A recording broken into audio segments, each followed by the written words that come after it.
Hello, everyone. Mr. B! What's your secret mission about? It's not my mission, but an idea that came from my good friend, Mr. Bill Γκέιτς. Hi, kids. The real, actual, in-person Bill... Bill? He's trying to say that we're big fans, Mr. Γκέιτς. It's a strange fact that Bill Γκέιτς hagiographers, PR hacks employed more often than not by large corporations that receive funding from the Bill and Melinda Gates Foundation, consistently depict this drab software developer as a cartoon superhero, using his superpower of being very rich to help save the planet. Behind closed doors on this New York campus, a secret gathering of some of the world's most powerful people. Gates, Buffett, Bloomberg, Winfrey. It was like the Super Friends. In the great hall of the Justice League, there are assembled the world's 4 greatest heroes. But these cartoon-fueled puff pieces reveal more than they know about Gates and the other mega-rich philanthropists they are attempting to idolize. They reveal that the idea of the selfless billionaire do-gooder is a work of fiction so unbelievable it is only fit for Saturday morning cartoon fare. As we have seen in our first 2 explorations of Bill Gates' role as global health kingpin, the seemingly selfless generosity of the Gates family through their eponymous foundation has in fact greatly increased their own wealth, with Bill Gates' personal net worth having doubled in the past decade alone. But the takeover of public health that we have documented in How Bill Gates Monopolized Global Health, and the remarkably brazen push to vaccinate everyone on the planet that we have documented in Bill Gates' Plan to Vaccinate the World, was not, at base, about money. The unimaginable wealth that Gates has accrued is now being used to purchase something much more useful. Control. Control not just of the global health bodies that can coordinate a worldwide vaccination program, or the governments that will mandate such an unprecedented campaign, but control over the global population itself. This is an exploration of Bill Gates and the population control grid. You're tuned into the Corbett Report. From a journalistic standpoint, Good Morning America's inane report on the secretive billionaire meeting that took place in New York in 2009 was a failure. It listed some of the meeting's attendees and their combined net worth. Gates, Buffett, Bloomberg, Winfrey, together with others at the meeting, including George Soros, Ted Turner, David Rockefeller, they're worth more than $125 billion. It turned to the senior editor of Forbes for a soundbite about what it would be like to witness such an assembly of wealth. To have been in the room and see this meeting of the minds really would have been a fascinating thing. And it dutifully reported the participants' own stated reason for holding the meeting. That much money, that much power around one table. It begs the question, what were they doing? What were they scheming? Total world domination? This group, together for 6 hours, was talking about charity, education, emergency relief, global health. Before wrapping up with another juvenile appeal to comic book superhero lore. The new Superman and Wonder Woman, the super rich friends, not fighting bad guys, but fighting for good nonetheless. For Good Morning America, John Berman, ABC News. Yes, from a journalistic standpoint, Berman's report was an utter failure. There was no attempt to question the participants about the meeting, no space for any criticism of these billionaires or questions about their motives, no adversarial journalism of any kind. But as a PR piece, it was brilliant. It leaves the viewer with a vague sense that some kind of gathering took place somewhere in New York in which rich people, who, let's not forget, are superheroes, talked about charity. One would have to turn to print sources to discover that the meeting was held at the personal residence of Sir Paul Nurse, then president of Rockefeller University, that the invitation to the gathering was co-written by Bill Gates, Warren Buffett, and David Rockefeller, or that the aim of the meeting was to consider how their wealth could be used to slow the growth of the world's population. Given that these extraordinarily rich and powerful men, including Warren Buffett, David Rockefeller, and Ted Turner, have all expressed their belief that the growing human population is the greatest threat faced by humanity, it should not be surprising that they would convene a conference to discuss how best to channel their vast wealth into the project of reducing the number of people on the planet. Particularly unsurprising is that attendees of the meeting later dubbed Bill Ggéitz, a man for whom population control is particularly close to his heart, as the most impressive speaker at the event. Here we can see a chart that looks at the total world population over the last several hundred years. And at first glance, this is a bit scary. We go from less than 1 billion in 1800, and then 3, 4, 5, 6, and 7.4 billion where we are today is happening even faster. So Melinda and I wondered whether providing new medicines and keeping children alive, would that create more of a population problem? And what the developing world does not need is more children. And I think that was the biggest aha to Bill and me when we got into this work, is we asked ourselves, of course, the same hard-nosed question you'd ask, which is, if you get into this work and you start to save these children, will women just keep overpopulating the world? And thank goodness the converse is absolutely true. This is a very important question to get right, because it was absolutely key for me. When our foundation first started up, it was focused on reproductive health. That was the main thing we did, because I thought, population growth in poor countries is the biggest problem they face. You've got to help mothers who want to limit family size have the tools and education to do that. And I thought that's the only thing that really counts. In recent years, critics have pointed to Bill Ggéit's own words linking vaccination programs with his goal of reducing population growth. Now, the world today has 6.8 billion people. That's headed up to about 9 billion. Now, if we do a really great job on new vaccines, healthcare, reproductive health services, we could lower that by perhaps 10 or 15%. $10 billion over the next 10 years to make it the year of the vaccines. What does that mean exactly? Well, over this decade, we believe unbelievable progress can be made, both inventing new vaccines and making sure they get out to all the children who need them. We could cut the number of children who die every year from about 9 million to half of that if we have success on it. And the benefits there in terms of reducing sickness, reducing the population growth, it really allows the society a chance to take care of itself once you've made that intervention. But as any number of fact-checking websites, not to mention Bill Ggéitz himself, are quick to point out, this doesn't mean what it sounds like it means. What we found out is that as health improves, families choose to have less children. The truth is that when people's lives improve, when children survive, for instance, or when girls go to school, people start making decisions based on the expectation that their children will live and thrive. The result is smaller families and slower population growth. I came across articles that showed that the key thing you can do to reduce population growth is actually improve health. And that sounds paradoxical. You think, okay, better health means more kids, not less kids. Well, in fact, what parents are doing is they're trying to have 2 kids survive to adulthood to take care of them. And so the more disease burden there is, the more kids they have that high probability. So there's a perfect correlation that as you improve health, within a half generation, the population growth rate goes down. Yes, the Ggéitz stated plan is to reduce population growth by improving health. But the idea of using vaccines as sterilization agents, even without the public's knowledge or consent, is not conspiracy lore, but documentable fact. In its 1968 annual report, the Rockefeller Foundation addressed the problems of population, lamenting that very little work is in progress on immunological methods, such as vaccines, to reduce fertility, and much more research is required if a solution is to be found here.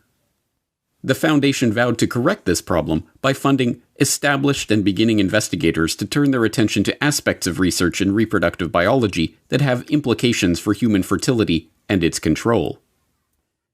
This was no empty promise.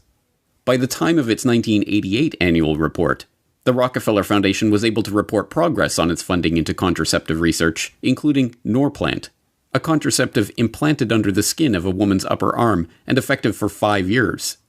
In its 1988 report, the Rockefeller Foundation was pleased to announce that Norplant, which was developed by the Rockefeller-founded Population Council, was now approved for marketing in 12 countries.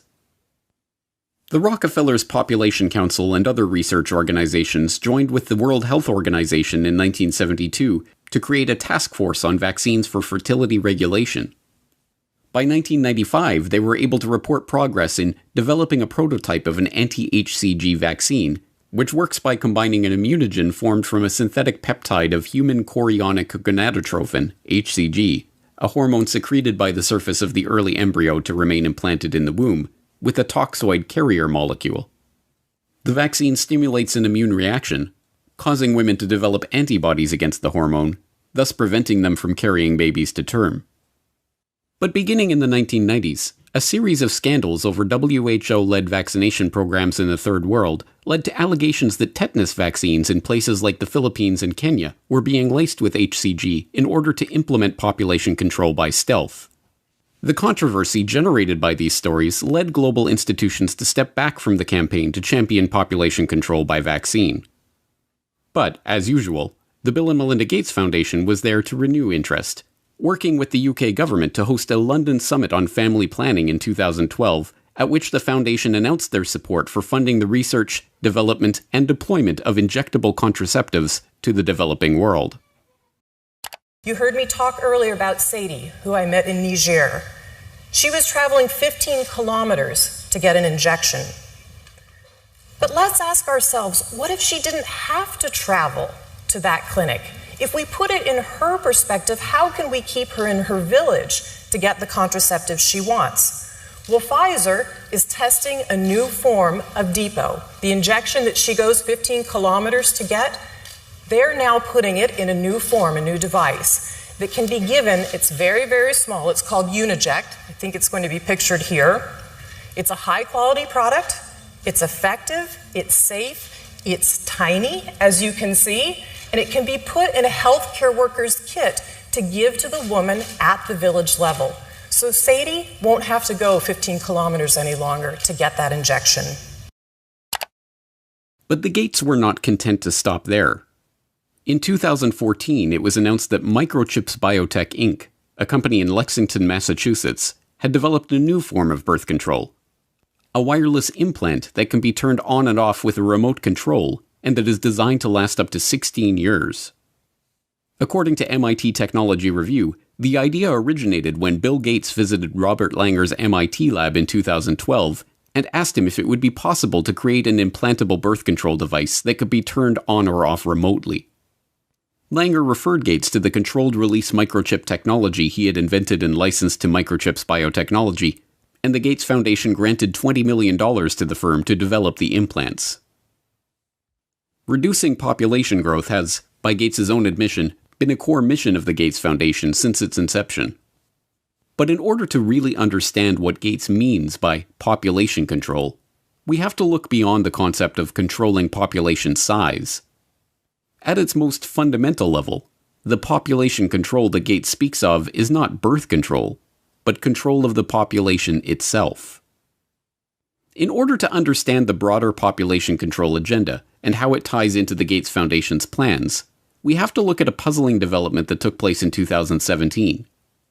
In that year, Gavi, the Gates-founded and funded alliance that partners the Gates Foundation, the World Health Organization, and the World Bank with vaccine manufacturers to help ensure healthy markets for vaccines, took a strange pivot away from its core mission of vaccinating every child on the planet to providing every child with a digital biometric identity. The idea was first floated by Gavi CEO Seth Berkley in a Nature article that year, Immunization Needs a Technology Boost, where he states that the goal of 100% immunization will not be reached without secure digital identification systems that can store a child's medical history. He then gives a specific example. We are working with a company in India called Kushi Baby, which creates off-grid digital health records. A necklace worn by infants contains a unique identification number on a short-range communication chip. Community health workers can scan the chip using a mobile phone, enabling them to update a child's digital record even in remote areas with little phone coverage. This sudden interest in digital identity was no mere passing fancy for the Vaccine Alliance. Gavi doubled down by becoming a founding member of the ID 2020 Alliance, a public-private partnership dedicated to spearheading a global digital biometric identity standard. Other founding members of the alliance include Gates' first company, Microsoft, and the Rockefeller Foundation. In 2018, Gavi issued a call for innovation in digital technologies for finding, identifying, and registering the most vulnerable children. The call specifically requested technologies for capturing, storing, and enrolling the biometric details of infants on rugged biometric devices. Berkeley continued to follow up on this idea in public engagements as one of the new core missions of Gavi. What's interesting is that people tend to think of, birth certificates as kind of a major document, but, the most common, as I mentioned before, is not a birth certificate, is not a death certificate, is not a marriage certificate. The most common connection, vital registration for the population is actually a child health card, because we reach more than 90% of children with at least one dose of vaccine as part of routine. So they're in the system. The challenge is that contact is not connected into the system. So if you could connect it, then you have the ability to give them their basic identity papers. You have ability then later on, if they want to own land or they want to have their rights, you're able to help them with that. But, we're not currently taking advantage of that. And so the children get seen, they get enrolled in the health centers, but that information is not used for anything else. Although vaccines and identity may seem unrelated, Bill Gates has spent the last few years funding research that can bring the two ideas together. Late last year, Gates once again turned to Robert Langer and his MIT colleagues to investigate new ways to permanently store and record the vaccination information of each individual. The result of their research was a new vaccine delivery method. They found that by using dissolvable microneedles that deliver patterns of near-infrared light-emitting microparticles to the skin, they could create particle patterns in the skin of vaccine recipients which are invisible to the eye but can be imaged using modified smartphones. Rice University describes the quantum dot tags left behind by the microneedles as something like a barcode tattoo. So who was behind this development? As lead researcher Kevin McHugh explains, the Bill and Melinda Gates Foundation came to us and said, "Hey, we have a real problem, knowing who's vaccinated." So our idea was to put the record on the person. This way, later on, people can scan over the area to see what vaccines have been administered and give only the ones still needed. The microparticles that form the fluorescent quantum dot tags are delivered along with the vaccine, but they cannot be delivered by a traditional syringe. Instead, they must be delivered by a patch of microneedles made from a mixture of dissolvable sugar and a polymer called PVA, as well as the quantum dot dye in the vaccine. It should be no surprise, then, that big pharma vaccine manufacturers, in their scramble to produce the coronavirus vaccine that, Gates assures us, is necessary to go back to normal, have turned to a novel vaccine delivery method: a dissolvable microneedle array patch. The University of Pittsburgh is where the polio vaccine was first discovered. At the medical center, researchers are now developing a vaccine that is delivered using a dissolvable patch called a microneedle array. Think about them as almost like a Band-Aid. And so the microneedle array is simply applied to the skin topically, pressed into place very shortly, and then taken off and thrown away. And then the antigen is already delivered. As is becoming evident, this new vaccine-delivered barcode-like tattoo is about much more than simply ensuring that children get all their Gavi-recommended immunizations. On a recent Ask Me Anything thread on Reddit, when asked, "What changes are we going to have to make to how businesses operate to maintain our economy while providing social distancing?" Bill Gates answered, "Eventually we will have some digital certificates to show who has recovered or been tested recently, or when we have a vaccine, who has received it."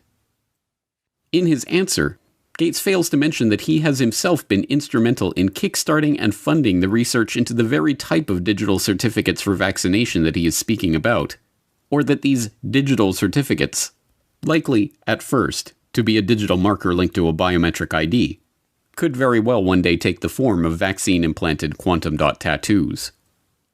But, as in so many other aspects of the unfolding crisis, Gates's unscientific pronouncement that we will need digital certificates to prove our immunity in the new normal of the post-coronavirus world. Eventually, what we'll have to have is certificates of who's a recovered person, who's a vaccinated person. Is now being implemented by a number of governments. It is now being reported that OnFido, a tech startup specializing in AI-based biometric ID verification, is in talks with the British government to provide the type of digital certification Gates mentioned, dubbed an immunity passport. The proposed system would require would-be workers to use the OnFido-provided app to scan their face or other biometric data, link that information to a SARS-CoV-2 antibody test, or, eventually, proof of coronavirus vaccination, and then have their picture taken and immunity verified every time they wish to access a restricted space or work environment.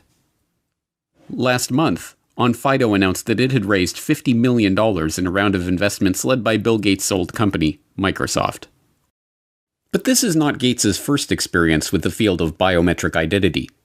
A decade ago, the government of India began what has been called the largest social experiment on Earth, enrolling over 1 billion people in the largest biometric identification database ever constructed. The project, involving iris scanning and fingerprinting the entirety of the Indian population, recording their biometric details in a centralized database, and issuing them a 12-digit identity number that could be used to prove residence and access government services, all within the span of a few years, presented an incredible societal, legal, and technological challenge. It's no surprise, then, that the person who was brought in as the chief architect of the Aadhaar project when it was launched, Nandan Nilekani, co-founder of Indian multinational Infosys, is also a longtime friend of Bill Gates and a partner with Bill and Melinda Gates on a philanthropic venture called Co-Impact, which supports initiatives to address major social challenges at scale. Nilekani's involvement in Aadhaar has even made him one of Gates's heroes, featured in slick video promotions produced by the Bill and Melinda Gates Foundation. My friend Nandan Nilekani is one of India's best-known entrepreneurs. He led the creation of the world's largest biometric ID system. Now, he's working to promote his platform to improve the lives of the world's poorest people. There are more than 1 billion people around the world who don't have any kind of ID. You can't do anything in life without an ID because people are mobile, they're migrant, and wherever they go, whether they want a job or whether they want to board a train or whether they want to get a bank account or get a mobile connection, if the person has no way of proving who they are, then they just won't get access to those services. So the challenge we had was, how do we give 1 billion people, many of whom don't have birth certificates, how do we give them ID?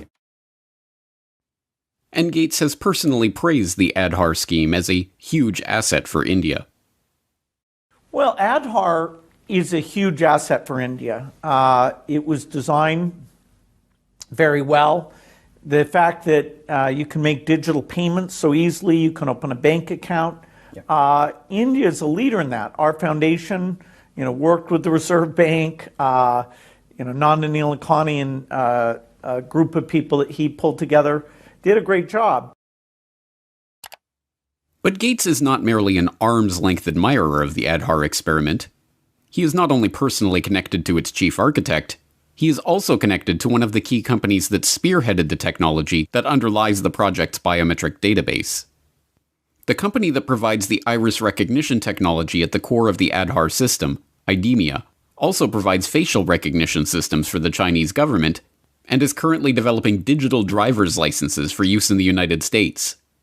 IDEMIA even created the Cushy Baby identification necklaces with embedded microchips that Gavi CEO Seth Berkley touted in his Nature article. Unsurprisingly, the company receives support from the Bill and Melinda Gates Foundation through its involvement in the GSMA Inclusive Tech Lab. And now, Gates is funding a scheme to retool Aadhaar for a global rollout.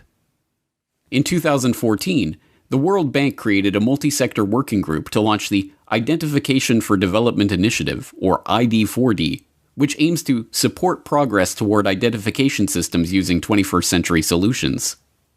The World Bank cites Goal 16.9 of the UN Agenda 2030 Sustainable Development Goals, vowing to provide legal identity for all, including birth registration, in the next 10 years, as the basis for its initiative.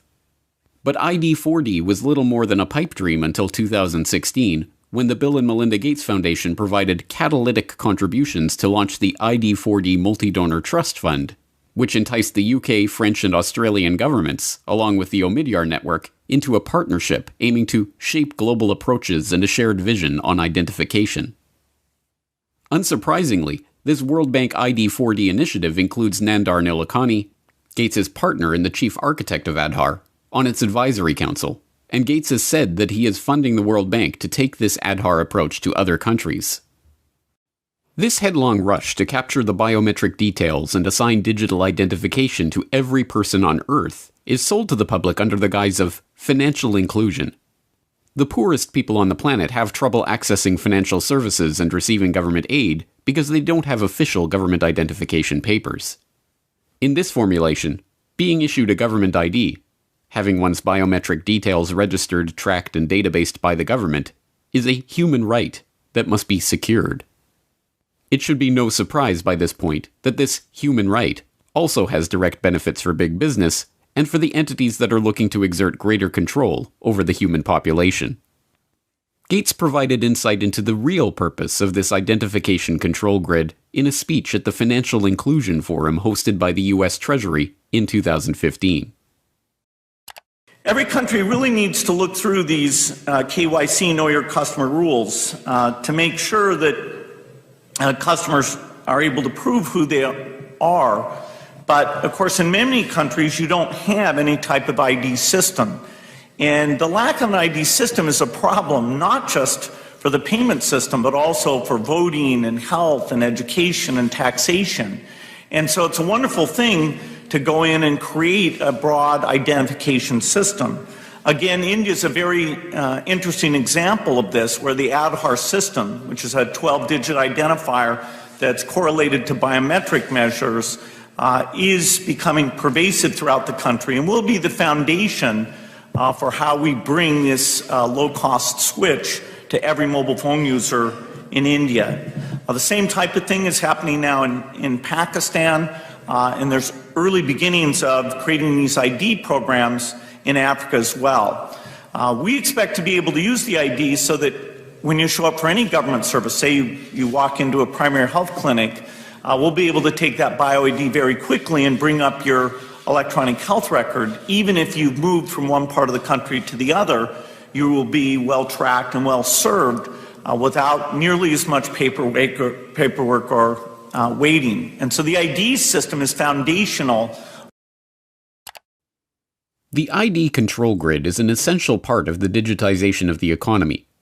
And although this is being sold as an opportunity for financial inclusion of the world's poorest in the banking system provided by the likes of Gates and his banking and business associates, it is in fact a system for financial exclusion.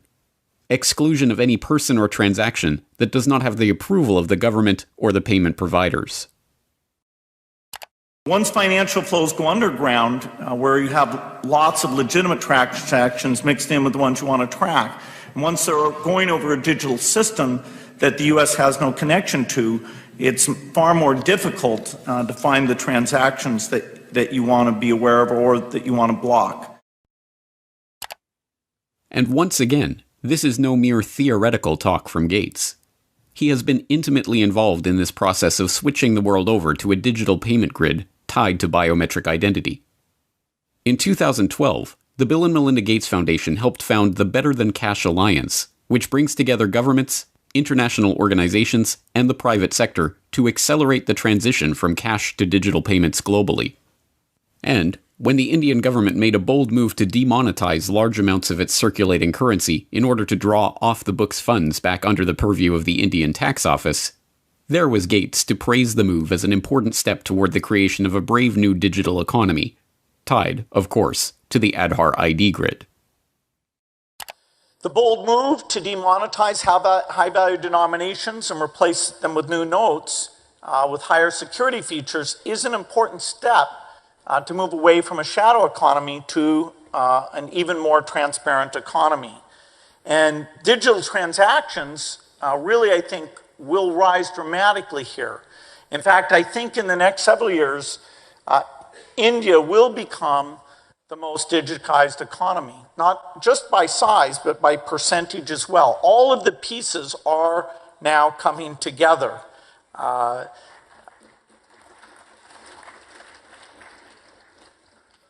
One piece of this that we've enjoyed consulting with the government on making sure it comes together in the right way is the pending rollout of payment banks. This, for the first time, really will mean that you have full currency capability on those digital phones. Once you have that digital infrastructure, the whole way you think about government benefits can be done differently. Over time, all of these transactions will create a footprint. And so when you go in for credit, the ability to access your history, that you've paid your utility bills on time, that you've saved up money for your children's education, all of those things in your digital trail, accessed in an appropriate way, will allow the credit market to properly score the risk and therefore loosen up more money for investments, not only in the agriculture sector, but for all the entrepreneurs in the country. The different parts of this population control grid fit together like pieces of a jigsaw puzzle. The vaccination drive ties into the biometric identity drive, which ties into the cashless society drive. In Gates's vision, everyone will receive the government-mandated vaccinations, and everyone will have their biometric details recorded in nationally administered, globally integrated digital IDs. These digital identities will be tied to all of our actions and transactions, and, if and when they are deemed illegal, they will simply be shut off by the government, or even the payment providers themselves. The Indian experiment in pioneering this biometric digital economy, an experiment with which Gates has been so intimately involved, also provides a perfect example of just how such a system will be abused. In January 2018, a report in the Tribune revealed that all of the details, including the name, address, postal code, photo, phone number, and email of all billion-plus Aadhaar-registered Indians, was available for purchase on WhatsApp for 500 rupees, or about $7. The Unique Identification Authority of India that administers the Aadhaar scheme was then forced to admit that approximately 210 websites, including websites of the central government and state government departments, were displaying the list of government beneficiaries along with their name, address, other details, and Aadhaar numbers. Even more worryingly, newly obtained documents show that the Indian government is integrating Aadhaar-collected data to create a 360-degree database that will automatically track when a citizen moves between cities or buys new property, and integrate that data into a real-time geospatial database built by the country's space agency, ISRO. Only the most willfully obtuse could claim to be unable to see the nightmarish implications for this type of all-seeing, all-pervasive society, where every transaction and every movement of every citizen is monitored, analyzed, and databased in real time by the government. And Bill Gattes is one of those willfully obtuse people. A current debate that's on in India and globally as well around data. Now, you've been an advocate of Aadhaar. You've supported it, you've defended it. And I think that the questions arise not on whether it's a good idea or not, but whether it should be made mandatory for every citizen, for every service possible, because it was envisaged as people accessing government subsidy using the Aadhaar card to avoid duplication and leakages. The question then is that India today is still grappling with putting in place a privacy framework, a privacy regulation, a data protection regulation. In that context, then, does it make sense, even though the matter is in court today, to link Aadhaar to every possible service? Well, Aadhaar is just something that avoids you pretending to be somebody else. That, you can have, fake people on the government payroll. Mm-hmm. Aadhaar, prevents you being on that payroll as a ghost worker. It prevents you from collecting things that you shouldn't collect or accessing a health record you shouldn't have access to. So the basic Aadhaar mechanism is an identity mechanism. And so it's too bad if somebody thinks that because Aadhaar is there, that in and of itself creates a privacy problem. Gates's response is, of course, disingenuous. The very purpose of a globally integrated ID grid and cashless payment architecture is to remove privacy from our lives. It should be no surprise, then, that this man who is not concerned about the privacy implications of a global, real-time electronic ID and digital payments grid is also a prime investor in EarthNow LLC, a company promising to deploy a large constellation of advanced imaging satellites that will deliver real-time, continuous video of almost anywhere on Earth. No, this Gates-driven agenda is not about money. It is about control. Control over every aspect of our daily lives, from where we go, to who we meet, to what we buy and what we do. The great irony is that this billionaire philanthropist, so often depicted as a cartoon superhero for his dazzling generosity, actually resembles nothing so much as a comic book supervillain, right down to the use of his vast wealth to sponsor Harvard University research into dimming the sun by spraying particles into the stratosphere. But once again, we are driven back to the question, who is this person? What ideology is driving this quest for control? And what is the end goal of this quest? Who is Bill Gates?